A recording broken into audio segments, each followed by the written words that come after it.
तो गाइस कैसे हैं आप सब लोग। बैटल स्पिरिट के एपिसोड 79 के साथ हाजिर हो। तो लास्ट एपिसोड के एंड पे हमने देखा था कि मास्टर नू जो होते हैं वो मून बियोंग से कहता है कि मुझे लगता है कि तुम यहाँ पर उस पावर को हासिल कर सकते हो जो कि एंशिएंट गार्ड्स के 3 पावर्स में से एक पावर है। तो मून बियोंग इस बात से काफी ज्यादा हैरान होता है। तो मास्टर से कहता है कि ये तुम्हारी किस्मत का हिस्सा है, जिस तरह से रोक की किस्मत का हिस्सा था। जैसे कि रोक को यहाँ पर मैलिस की पावर मिली, इसी तरह तुम्हारी किस्मत में यहाँ पर मेरी पावर्स लिखी हुई है। यहीं पर से नेक्स्ट सीन जो होता है चीशेंग और फिनिक्स का दिखाया जाता है कि चीशेंग जो होता है उसे वहां पर सच्चाई बता रहा था, जबकि फिनिक्स उसे कहता है तुम्हारे कहने का मतलब यह है कि आज से 10 साल पहले ये सब कुछ हुआ था। तो चीशेंग उसे कहता है कि हाँ, यहाँ पर 10 साल पहले ये सब कुछ हुआ था। तुम भी अपने आप को थॉर्न ऑर्गेनाइजेशन का हिस्सा इसलिए समझते हो क्योंकि थॉर्न ऑर्गेनाइजेशन में तुम सबसे लास्ट के ऊपर आए थे, इसी वजह से तुम्हें बाकी सारी सच्चाई के बारे में नहीं पता। तुम्हारे आने से पहले यहाँ पर थॉर्न के हालात काफी ज्यादा अलग थे, जब जीडो हमारा लीडर हुआ करता था। अगर तुम्हें सच्ची बताऊं तो ओरिजिनली हमारी थॉर्न ऑर्गेनाइजेशन के 6 मेंबर्स हुआ करते थे, जिनमें से जीडो हमारा लीडर था। मेरे बारे में तो तुम जानते ही हो, और लोकी कॉलेज का प्रिंसिपल, फिर साथ ही रोक की मदर स्माइलिंग रोज, के अलावा हमारे पास 2 यंग एडवांस लेवल के वार हीरोज थे। तो हमारी गैंग का सिर्फ और सिर्फ एक ही मकसद था कि हमें सिर्फ अपने आप को स्ट्रॉन्ग बनाने की धुन थी। हम सभी लोग अपने आप को स्ट्रॉन्गर बनाना चाहते थे। जहां पर हमें पता चलता कि पावर्स मिलेंगे हम वहां पर चले जाते थे। सिर्फ और सिर्फ पावर को परस्यू करना हम सभी का ख्वाब था। हमारा लीडर जीडो वो भी अपने आप को दुनिया का स्ट्रॉन्गेस्ट इंसान बनवाना चाहता था।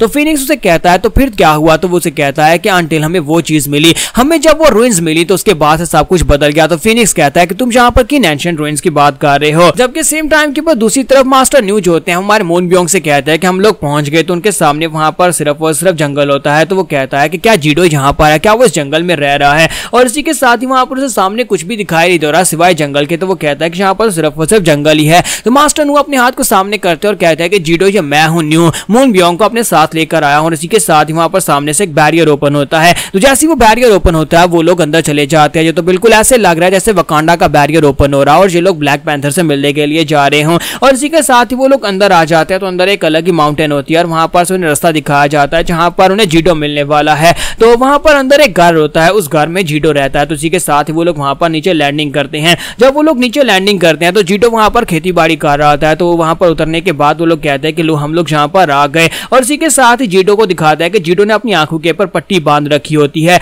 तो इस वक्त दुनिया का सबसे पावरफुल जो वार हीरो है वो जीडो है, और जीडो यहाँ पर खेती बाड़ी कर रहा है बिल्कुल थैनोस की तरह, जब उसने पूरी दुनिया को तबाह कर दिया और उसके बाद वो आराम से जाकर कद्दू खा रहा था। तो उसके बाद जीडो जो था वहां पर उनके लिए शायद चाय बना रहा था, और चाय बनाने के बाद हमारा जो मून बियोंग होता है वो जीडो को घूर घूर कर देख रहा होता है। तो जीडो उसे कहता है कि बच्चे मुझे लगता है कि तुम अभी मुझसे नफरत करते हो क्योंकि तुम्हारा मास्टर तुम्हें छोड़कर चला गया। पिछले 10 साल के बाद तुम्हें यहाँ पर देख रहा हूँ। कि हमारा मून बियोंग उससे पूछता है कि मास्टर तुम्हारी आंखों को क्या हुआ। तो इसी के साथ ही मास्टर नू से कहता है कि ये क्या तुम यहाँ पर अपने मास्टर को ग्रीट नहीं करोगे, तुम्हें यहाँ पर इसको ग्रीट करना चाहिए, जबकि तुम डायरेक्टली आगे से उससे सवाल पूछ रहे हो। तो इसी के साथ जीडो से कहता है कोई बात नहीं कोई बात नहीं, लेकिन क्या तुम यहाँ पर मुझे मास्टर कहकर पुकार सकते हो। तो वो कहता है नहीं, मैं यहाँ पर तुम्हें मास्टर बिल्कुल भी नहीं कहूंगा। और इसी के साथ ही जीडो को वहां पर उनके छोटे रूप दिखाई देते हैं जहां पर मून बियोंग और साथ में फिनिक्स दोनों ही छोटे छोटे बच्चे हुआ करते थे जब पहली बार वो उसके पास आए थे और इसके स्टूडेंट बने थे। तो जीडो से कहता है कि मेरे बच्चे बियोंग तुम तो पहले से काफी ज्यादा लंबे हो गए हो। तो मास्टर न्यू से कहता है कि मुझे लगता है कि अब यहाँ पर इसको सच्चाई बताने का वक्त आ चुका है। मास्टर न्यू कहते हैं कि जीडो मुझे लगता है कि इसे सच्चाई तुम ही बताओ क्योंकि मैं यहाँ पर बिल्कुल भी ठीक तरह से बता नहीं पाऊंगा, इसी वजह से सारी कहानी तुम ही से बताओ। तो कहता है तो फिर ठीक है मैं यहाँ पर से सारी बात बता देता हूँ। तो मून बियोंग उसे कहता है कि मास्टर न्यू ने मुझे यहाँ पर बताया कि रोक के पास जो पावर्स हैं वो मैलिस की पावर्स हैं, और साथ इन्होंने यहाँ पर मुझे मेरे बारे में बताया कि मैं किसी पावर को इनहेरिट करने वाला हूँ। ये किस किस्म की बातें हो रही है, मुझे किसी बात की समझ नहीं आ रही, और ये एंशिएंट गार्ड्स की पावर्स का क्या ताल्लुक है, मैं यहाँ पर इस कब के बारे में जानना चाहता हूँ, मैं काफी ज्यादा कंफ्यूज हूँ। तो इसी के साथ जीडो से वहां पर बताना स्टार्ट करता है। वो उसे कहता है कि मैलिस ये कि बहुत ही खतरनाक पावर है, वो इतनी खतरनाक पावर है कि मैं भी यहाँ पर उसे कंट्रोल नहीं कर पाया था। फिर साथ ही उसे कहता है कि आज से 20 साल पहले की बात है, 20 साल पहले मास्टर नू भी हमारे साथ थे। तो हम 6 लोग जो थे, हम 6 लोगों ने ग्रुप बनाया था, यानी ये गैंग बनाई थी जिसका नाम थॉर्न ऑर्गेनाइजेशन रखा गया था, और मैं इस ग्रुप का लीडर हुआ करता था क्योंकि उस वक्त मैं सबसे ज्यादा पावरफुल वार हीरो था। आज से 20 साल पहले भी हम सभी लोग उस लेवल पर पहुंच चुके थे जहां पर हीरोज इस लेवल से आगे जाने के बारे में सोच भी नहीं सकते थे। हम सभी लोग उस वक्त एस लेवल के हीरोज बन चुके थे। इसी वजह से हम सभी लोग अपने आप को और ज्यादा स्ट्रॉन्गर बनाने के बारे में रिसर्च करते रहते ताकि हम लोग अपने आप को और भी ज्यादा स्ट्रॉन्ग बना सकें। तो यही समझ लो कि हमें सिर्फ और सिर्फ स्ट्रॉन्ग होने की भूख थी, हम लोग कुछ ज्यादा लालची हो गए थे, हमें सिर्फ और सिर्फ पावर चाहिए थी। और पावर हासिल करने के चक्कर में हमें एक एंशिएंट रूइंस के बारे में पता चला। एक माउंटेन के अंदर एक टेंपल था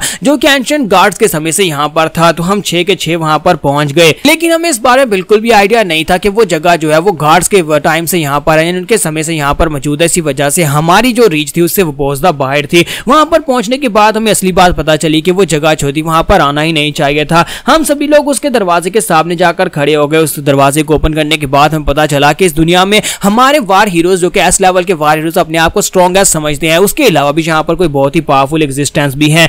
तो जैसे मैंने वहां पर उस दरवाजे को धक्का देकर खोला, इसी के साथ ही वहां पर से हमें सामने से आवाज आ रही थी और सामने वहां पर एक बड़ा सा वॉच आवर ग्लास पड़ा हुआ था। एक आवर ग्लास जिसके अंदर रेत नीचे की तरफ बह रही थी जैसे कि वो समय को दर्शा रहा हो। और साथ ही वहां पर 3 बड़े बड़े स्टोन पिलर्स थे और उन पिलर्स में से एक के अंदर लाइट चमक रही थी। और इसी के साथ जैसे हमने कदम आगे बढ़ाए तो हम में से 2 जूनियर वार हीरोज जो कि एडवांस लेवल पर थे वो आगे नहीं बढ़ पाए, वो वहीं पर रुके रह गए। जबकि हम 4 लोग जो कि एस रंग के हीरोज थे, हम सभी लोग आगे बढ़ गए और हमने जाकर उस वॉच ग्लास को टच किया। जब हमने उसे जाकर टच किया तो हमें वहां पर आवाज सुनाई दी। तो उस आवाज ने हमें जो बात बताई वो बहुत ज्यादा शॉकिंग थी। उस वक्त हमें समझ आई कि हमारे प्लेनेट के ऊपर कुछ ऐसा चल रहा है जिसको कंट्रोल करना या फिर जिसको रोकना मुमकिन नहीं था, क्योंकि हमने कुछ ऐसा शुरू कर दिया था जिसको रोकना हमारे पास की बात बिल्कुल भी नहीं थी। तो उसे यहाँ पर एक गेम का नाम दिया गया था जिसे प्लैनेट्स गेम का नाम दिया गया और वो रूल्स जो थे वो गार्ड्स की तरफ से सेट किए गए थे। तो वहां पर से जो आवाज आई उसने कहा कि तुम लोगों का काउंटडाउन जो है वो पहले से स्टार्ट हो चुका है। जैसे यहाँ पर इस आवर ग्लास के अंदर रेत जो है वो खत्म हो जाएगी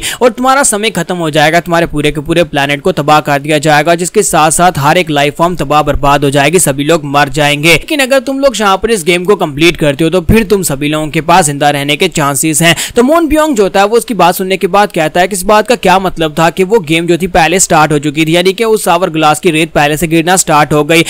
तुम लोगों से पहले वहां पर कौन गया था और वो कब से वहां पर स्टार्ट हो चुकी थी, मुझे किसी बात की कोई समझ नहीं आ रही। तो इसी के साथ जीटो से कहते हैं कि हाँ, हमसे पहले भी वहां पर कोई था जो एंटर हो चुका था। हमारे सामने वहां पर 3 लाइट बीम्स थी, 3 पिलर्स थे जिनमें से 2 इनएक्टिवेट थे। जब एक जो था वो उसके अंदर से लाइट निकल रही थी वो एक्टिवेटेड था। इसका मतलब ये था कि हमसे पहले वहां पर कोई आ चुका था और उसने पहले से वहां पर गार्ड्स की एंशिएंट पावर्स का एक हिस्सा ले लिया था। मोन ब्योंग उन लोगों से कहता है तो फिर क्या तुम लोगों ने वहां पर उस गेम को रोकने की कोशिश नहीं की, क्योंकि तुम उस लोग उस वक्त सबसे ज्यादा पावरफुल वार हीरोज थे। तो वो लोग उसे कहते हैं क्या तुम्हें लगता है कि वहां पर हमारे पास इतनी पावर थी कि हम उन रूल्स के खिलाफ जा सकते थे या फिर हम उन एंशिएंट गार्ड्स के खिलाफ जहां पर से आवाज आ रही थी उसके खिलाफ कुछ भी कर सकते थे। तो मास्टर न्यू से कहता है कि वो एक बहुत ही खतरनाक जगह थी। हम लोग वहां पर गए और उसके बाद वहां पर जाने के बाद हमें समझ आई कि हमारी पावर तो उसके सामने कुछ भी नहीं है। तो वहां पर उसके सामने बिल्कुल ऐसे ही थी जैसे कि एक छोटी सी चींटी एक बड़े से हाथी के सामने खड़ी होती है। हमारी पावर्स उसके सामने कुछ भी नहीं थी। हम चारों को वहां पर कहा गया कि तुम लोगों को इन पिलर्स के अंदर एंटर होना है और तुम में से जो भी टेस्ट को पास कर पाएगा सिर्फ और सिर्फ उसे इनहेरिटेंस की पावर मिलेगी,